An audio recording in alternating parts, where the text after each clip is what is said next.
Good morning, students. How are you, beta? I hope you all are fine and doing your work very properly. And today we are going to start our very next sixth chapter, Poets and Pancakes, written by Asoka Mitran. Asoka Mitran is a Tamil writer who remembers his past time when he worked in Gemini Studio in Chennai. यानी कि अशोका मित्रन जो writer है वो अपने past time को remember करता हुआ इस चैप्टर को लिखता है जब वह जेमिनी स्टूडियो के अंदर, चेन्नई में जेमिनी स्टूडियो था जिसमें वो खुद काम करता था। जो अशोका मित्रन है उसका इसमें क्या रोल था जेमिनी स्टूडियो के अंदर कि वो न्यूज़पेपर्स की कटिंग करता था और उनकी जितनी भी मेन हेडिंग्स थी उनका एक रिकॉर्ड बनाता था और उन सबको फाइल में लगाता था। तो यहाँ पर अशोका मित्रन है वो अपने कुछ फ्रेंड्स को याद कर रहा है, जैसे कि office boy, Subbu, some lawyers और some legal advisers, poets and other writers also. तो वहाँ पर इनका एक बहुत बड़ा ग्रुप था और किस प्रकार यहाँ पर जो हर मेंबर था वो अपने मतलब योगदान देता था हर काम के अंदर। जैसे यहाँ पर ऑफिस बॉय और जो सुब्बू है वो एक्टर और एक्ट्रेस को मेकअप करता था और उस मेकअप मटेरियल का नाम था पैनकेक्स। जैसे कि यहाँ पर हेडिंग में चैप्टर का नाम है poets and pancakes. It means pancake है वो मेकअप मटेरियल का नाम है। और जो जेमिनी स्टूडियो था जिसमें ये सब काम करते थे, जेमिनी स्टूडियो चेन्नई में है जो 1940 के अंदर उसको इस्टेब्लिश किया गया था वहाँ पर। तो वो मतलब राइटर्स, पोइट्स, एडवाइजर्स इन सब का वो एक मतलब सेंटर पॉइंट होता था जहाँ पर सब के सब वहाँ पर गैदर होते थे। तो कुछ का जैसे पोइट्स और राइटर्स का जो कक्ष था, क्यूबिकल था, वो अलग बना हुआ था और मेकअप करने वाले जो पीपल थे, जो लोग थे, उनका जो डिपार्टमेंट है वो अलग बना हुआ था। तो किस प्रकार वे एक टाइम ऐसा होता था जब वो सारे इकट्ठे होते थे और अपनी पोइट्री को गाते थे, एक दूसरे से पोइम की लाइन्स को गाते थे और वो कैसे एंजॉय करते थे। तो जेमिनी स्टूडियो के बारे में बता रहा है। जैसे इन द स्टार्टिंग आपको पता चलेगा कि जो जेमिनी स्टूडियो है उसमें मतलब जो पैनकेक है वो एक ब्रांड का नाम है, मेकअप मटेरियल की ब्रांड का नाम है, उसके बारे में बता रहा है। और उसके बाद बताता है कि इसके अंदर जो ऑफिस बॉय था, ऑफिस बॉय किस प्रकार सुंदर से सुंदर आदमी को या एक्ट्रेस को एक्टर को मतलब भद्दा बना देता था या किसी भद्दे एक्टर और एक्ट्रेस को कितना सुंदर बना देता था। लेकिन उसके जस्ट बाद सुब्बू की एंट्री होती है उस स्टूडियो के अंदर। सुब्बू एक मोस्ट इम्पोर्टेंट कैरेक्टर है इस चैप्टर के अंदर, जिस पे नियर बाई 6 मार्क्स का आंसर क्वेश्चन आता ही आता है। तो आपने इसको बड़े ध्यान से सुनना भी है और पढ़ना भी है। जो सुब्बू के आने के बाद ऑफिस बॉय की जो इम्पोर्टेंस है वो कम हो गई थी और जो सुब्बू है वो काफ़ी फेमस हो गया था उसमें, क्योंकि वो जो बॉस था जेमिनी स्टूडियो का, जेमिनी स्टूडियो की बॉस की जितनी प्रॉब्लम्स थी उनको सबको सोल्व करता था और वो मेन एक्टर से भी अच्छी एक्टिंग कर लेता था। एक तरह से वो पोइट भी था, राइटर भी था। तो it means he was so much talented, वो काफ़ी टैलेंटेड था और उसके चेहरे पर हमेशा मुस्कान रहती थी जिससे वो हर एक का मतलब खुशी का एक सेंटर पॉइंट बना हुआ था।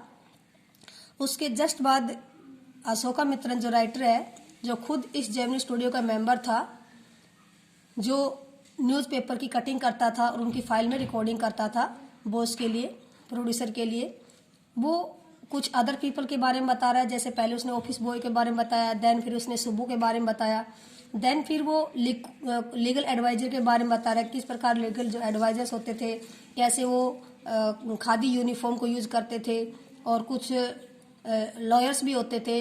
तो लॉयर्स है वो किस प्रकार किसी चीज़ को जज करते थे, तो सभी के बारे में बता रहा है। जस्ट उसके बाद बताता है कि जो जेमिनी स्टूडियो है वहाँ पर कुछ विजिटर्स भी आते थे, जैसे अदर कंट्री से, इंग्लैंड से, अमेरिका से, अपने मतलब कंपटीशन के पर्पज से या किसी अपनी स्पीच देने के पर्पज से जेमिनी स्टूडियो के अंदर वो आते थे और अपनी स्पीच को देते थे।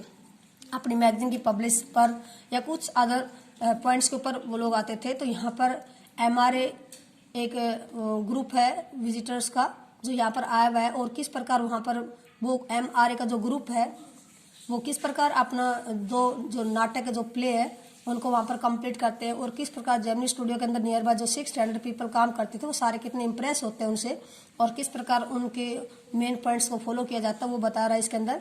जस्ट लास्ट के अंदर जो राइटर है अशोका मित्रन, वो एक ऐसे पोइट के बारे में बता रहा है जो एक एडिटर था, और जब वो जेमिनी स्टूडियो के अंदर आता है तो किसी को उसके बारे में नहीं पता था कि वो कौन है, और बाद में जो राइटर है उसके बारे में पता चलता है कि वो अमेरिका की एक जो मैगजीन है उसका कौन सा वो एडिटर था, और किस प्रकार इस प्रकार उसकी जो एक मिस्ट्री बनी हुई थी कि वो कौन था वो एकदम डिस्क्लोज हो जाती है उसके मैगजीन के बारे में पता चलकर, क्योंकि उस मैगजीन में एक स्टोरी राइटिंग कंपटीशन रखा गया था पब्लिश होने के लिए, और जिसमें खुद अशोका मित्रन ने उसमें पार्टिसिपेट किया था, और इस प्रकार अशोका मित्रन को उस इंग्लैंड के पोइट के बारे में पता चलता है। इट मीन्स इस चैप्टर का और कोई खास मतलब थीम नहीं है, कोई इसका कोई खास मेन पर्पज नहीं है, इसका कोई मैसेज नहीं है, बट हाँ है कि आप इसके अंदर मतलब किस प्रकार जो डिफरेंट टाइप की कंट्री से वहाँ पर लोग रहते थे और किस प्रकार वहाँ पर एक सामूहिक एकता बनी हुई थी, तो इसके बारे में यहाँ पर बताया गया है। तो आप इस चैप्टर को क्या करेंगे, ध्यान से सुनेंगे बेटा। Now I am going to read the chapter line to line and you have to clear all the meanings of the word. Yes बेटा, listen.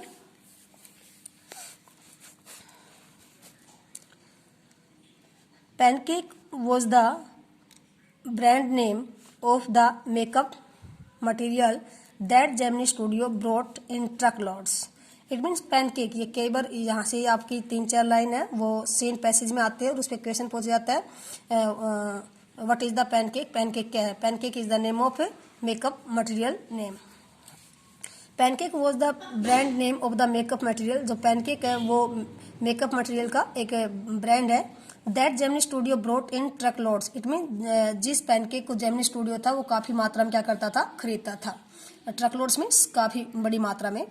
Greta Garbo, Greta Garbo एक एक्ट्रेस थी जो काफ़ी फेमस थी, उसके बारे में बताया गया। Greta Garbo must have used it. It means Greta Garbo ने भी इस पैनकेक इस ब्रांड का क्या किया होगा, उसने यूज किया होगा। इट मीन्स यहाँ पर जो अशोका मित्रन वो उनके बारे में बता रहा है कि कौन कौन वहाँ पर जेमिनी स्टूडियो में आते थे और किस प्रकार उनका मेकअप किया जाता था। मिस गोहार मस्ट हैव यूज्ड इट। और मिस गोहार है उसने भी क्या किया होगा, इस पैनकेक मटेरियल का यूज किया होगा। Vyjayanthimala must also have used it.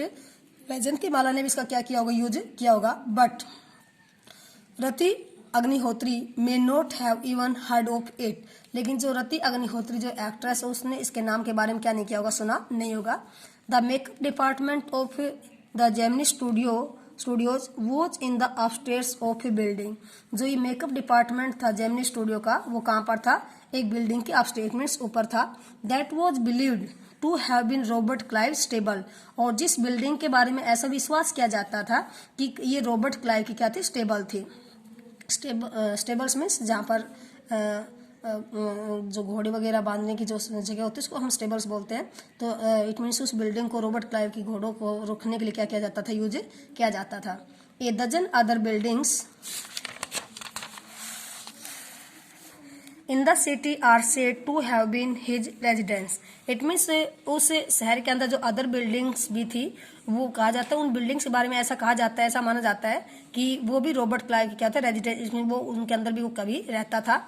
For his brief life and even ब्रीफर stay in Madras. It means Madras में जब भी वो अपनी छोटी सी स्टे के लिए आता था अपनी लाइफ के अंदर तो वहां पर वो क्या करता था, रुकता था। Robert Clive seems to have done a lot of moving. It means Robert Clive से वो एक जगह पर नहीं रहा था, उसने मतलब कंट्री के कई पार्ट्स के अंदर क्या किया था, उसने मूव किया था। इट मीन्स वो कई जगह पर गया था। Besides fighting some impossible battles in remote corner of India. यानी कि इंडिया के दूर दूर जगह के ऊपर कुछ इम्पॉसिबल जो बैटल्स थी, लड़ाई थी, उसमें भी उसने क्या किया था, पार्टिसिपेट किया था। इसके अलावा वो कई जगह पर गया था। And marrying a maiden in St Mary church. और उसने एक मेडन से क्या किया था, एस्टी मैरी चर्च के अंदर उसने उससे शादी की थी। In fort St church in Madras. Madras के फोर्ट मीन किला, जो एस्टी चर्च नाम का किला था जहाँ पर एक चर्च थी, उस चर्च के अंदर उसने क्या की थी, उससे शादी की थी। The makeup room had the look of a hair cutting salon. जो मेकअप रूम था वो उसका जो लुक था वो कैसा नजर आता था, जैसे वो कोई सैलून हो, बाल काटने वाली सैलून हो। With lights at all angles around half a dozen large mirrors. It means वहां पर कम से कम हाफ ए डजन मीन्स 6 और 7 मिरर्स लगे हुए थे, बड़े मिरर्स लगे हुए थे। और उन मिरर्स के एंगल्स में चारों तरफ क्या लगी हुई थी, बहुत सारी लाइट्स लगी हुई थी, बल्ब लगे हुए थे। दे वर ऑल इन सेंडिसेंट लाइट्स। इनसेंडिसेंट्स का मीनिंग होता है कि जो पिंच करने वाली लाइट, इस मीन वो जो उनकी जो रोशनी थी उन बल्ब्स की, मिरर्स के चार जो रोशनी लाइट लगी हुई थी उनकी जो लाइट थी क्या थी, मतलब पिंच करने वाली थी, इट मीन्स आंखों में चुभने वाली थी। So you can imagine the free imagery. इसलिए उस इतनी तेज लाइट से तुम क्या कर सकते हो, इमेजिन कर सकते हो। फ्री मेजरी, फ्री मेजरी का मतलब होता है कि ऐसी लाइट जिससे पेन हो, मेजरी का मतलब दुखदायी हो। ऑफ दो सब्जेक्टेड टू मेकअप, दो सब्जेक्टेड मीन्स वे लोग जो वहां पर मेकअप के लिए आते थे, मेकअप डिपार्टमेंट के अंदर मेकअप के लिए आते थे, तो उन लोगों की आंखों में वो लाइट क्या करती थी, चुभती थी, जो मिरर के चारों तरफ लगी हुई थी। The makeup department was first headed by a Bengali. जो मेकअप डिपार्टमेंट था सबसे पहले वो उसको किसने कैरी ऑन किया था, किसने उसको हैंडल किया था, एक बंगाली ने किया था। Who became too big for studio and left. जो स्टूडियो के लिए काफी बड़ा आदमी बन गया था, बट बाद में उसने उसको क्या कर दिया था, छोड़ दिया था। He was succeeded by A Maharashtrian who was assisted. He was succeeded it means इसके बाद जेमिनी स्टूडियो के अंदर कौन आया था, एक महाराष्ट्रियन आया था। हु वॉज असिस्टेड बाई ए धारवाड़ कन्नेगा। धारवाड़ का मतलब जो धारवाड़ जो कन्नड़ का रहने वाला था, कर्नाटक साइड का रहने वाला था, उसके द्वारा वो असिस्ट था। इट मीन्स सबसे पहले यहाँ पर बंगाली था, उसके बाद एक महाराष्ट्रियन था, उसके बाद वहां पर कौन था, धारवाड़ एक कर्नाटक साइड से था। एंड आंध्रा, फिर एक आंध्रा से आने वाला बंदा था वहां पर, एक मद्रास इंडियन क्रिश्चियन, फिर उसके बाद एक जो मद्रास से आने वाला इंडियन क्रिश्चियन वहां पर आया था। एंड एंग्लो बर्मीज, फिर एक एंग्लो बर्मीज नाम के व्यक्ति वहां पर आया। And the usual local Tamils, और कुछ वहां पर लोकल तमिल्स लोग भी थे। All this shows that there was a great deal of national integration long before. और इन सब से पता चलता है, इट मीन्स वहां पर जो डिफरेंट टाइप के जो लोग थे वहां पर कंट्री के डिफरेंट पार्ट से, तो बताए नेशनल इंटीग्रेशन का मीनिंग होता है कि राष्ट्रीय एकता जो होती है इसके अंदर नजर आना। All this shows it means different type के लोग थे, इन सबसे हमें पता चलता है कि there was a great deal of national integration long before. It means उस जेमिनी स्टूडियो के अंदर सबसे पहले से ही नेशनल इंटीग्रेशन था, एक राष्ट्रीय एकता थी। Before AIR and Doordarshan began broadcasting programmes on national integration. It means AIR और दूरदर्शन ने नेशनल इंटीग्रेशन पर अपने प्रोग्राम को ब्रॉडकास्ट करना स्टार्ट किया। उससे पहले ही जेमिनी स्टूडियो के अंदर क्या थी, एक नेशनल इंटीग्रेशन, इट मीन राष्ट्रीय एकता नजर आती थी, क्योंकि वहां पर डिफरेंट टाइप के लोग होते, different type country, different type के रिलीजन के वहां पर लोग रहे थे, इसलिए वहां पर इन दूरदर्शन के स्टार्ट करने से पहले वहां पर वो नजर आती थी, एकता नजर आती थी। This gang of nationally integrated makeup man could turn any decent looking person into a hideous crimson. It means this gang, और जो वहां पर डिफरेंट रिलीजन के जो लोग थे, गैंग थी नेशनली इंटीग्रेटेड, जो राष्ट्रीय एकता का प्रतीक थी, मेकअप मैन, जो मेकअप मैन थे वहां पर, could turn any decent looking, it means वो टर्न कर देते थे, चेंज कर देते थे किसी भी डिसेंट लुकिंग, एक अच्छे दिखने वाले व्यक्ति को, पर्सन को, इनटू ए हिडियस क्रिम्सन, किसके अंदर, एक भयानक दिखाई देने वाले एक आदमी के अंदर क्या कर देते थे, चेंज कर देते थे। हुड मोनेस्टर में एक भयानक शैतान के रूप में उसको चेंज कर देते थे। With the help of truck loads of pancake, pancake जो ब्रांड थी उस मटेरियल से वो चेंज कर देते थे किसी भी एक्टर एक्ट्रेस को। And A number of other locally made potions and lotion, और कुछ अदर मेंबर्स थे वो जड़ी बूटी को क्या करते थे, अलग टाइप के लेप पोत को क्या करते थे, यूज करते थे। Those were the days of mainly indoor shooting, और उन दौरान क्या होती थी, इंडोर शूटिंग होती थी। And only 5% of the film was shot outdoors, और उन सभी फिल्म्स की सिर्फ 5% जो था वो आउटडोर शूटिंग होती थी। I suppose the sets and studio lights needed the girls and boys to be made to look ugly in order to look presentable in the movie. I suppose, और मेरा अनुमान था, द सेट्स का मतलब यहाँ पर स्टेज से है, द सेट्स एंड स्टूडियो, जो स्टेज होता था, जो स्टूडियो की जो लाइट्स होती थी, needed the girls, and boys, उनको गर्ल्स और बॉयज की जरूरत होती थी to be made to look ugly in order to look presentable in the movie, यानी कि मूवी के अंदर अपने आप को प्रेजेंटेबल शो करने के लिए, प्रेजेंट करने के लिए उनको मतलब भद्दे रूप में कन्वर्ट होने की क्या होती थी, जरूरत होती थी। A strict hierarchy was maintained in the makeup department. Hierarchy का मीनिंग होता है पर मैनेजमेंट, इट मीन्स उस मेकअप डिपार्टमेंट के अंदर एक बहुत अच्छा मतलब जो मैनेजमेंट थी, यानी कि काम करने का जो सिस्टम था काफी मेंटेन करके रखा था। The chief makeup man made the chief actress and actresses अगली, यानी कि जो चीफ जो मेकअप मैन होता था वो एक्टर और एक्ट्रेस को क्या करता था, भद्दा बनाता था। हिज सीनियर असिस्टेंट, और उस चीफ मेकअप मैन का जो सीनियर असिस्टेंट होता था, द सेकंड जो सेकंड नंबर पे होता था, हीरो एंड हीरोइन, वो हीरो और हीरोइन को मतलब मेकअप करता था। The junior assistant the main comedian, और जो अलग कॉमेडियन होते थे उनका मेकअप करता था, एंड सो फोर्थ, इस प्रकार काम चलता रहता था। The players who played the crowd were the responsibility of the office boy, और जो प्लेयर्स होते थे हु प्लेड द क्राउड, यानी कि जो भीड़ का रोल प्ले करते थे, were the responsibility of the office boy, उन सबको मेकअप करने की जिम्मेवारी किसकी थी, ऑफिस बॉय की थी। Even the makeup department of the Gemini studio had an office boy, it means Gemini studio के डिपार्टमेंट के अंदर कौन था कि ऑफिस बॉय के नाम का एक लड़का था।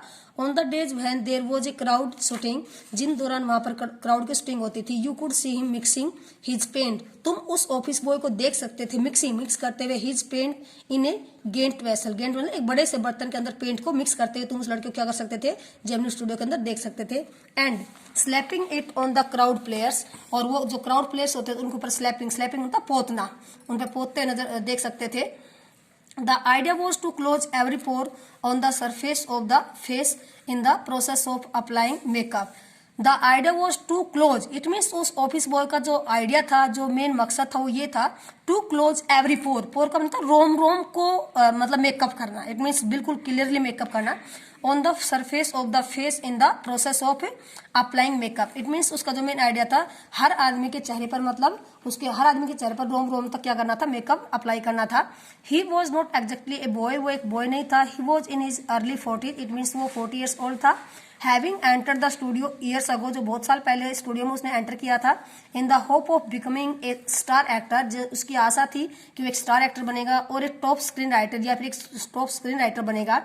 डायरेक्टर और लिरिक्स, या फिर वो डायरेक्टर बन जाएगा, या फिर कोई लिरिक्स में जो गाने वाला सिंगर, लिरिक्स राइटर, या फिर वो सिंगर बन जाएगा। ही वो जे बिट ऑफ ए पोइट, वो थोड़ा बहुत क्या था, पोइट भी था। ये सब था। I stop this video, it's your first video of the chapter, and I will read the next chapter in next second video. Thank you.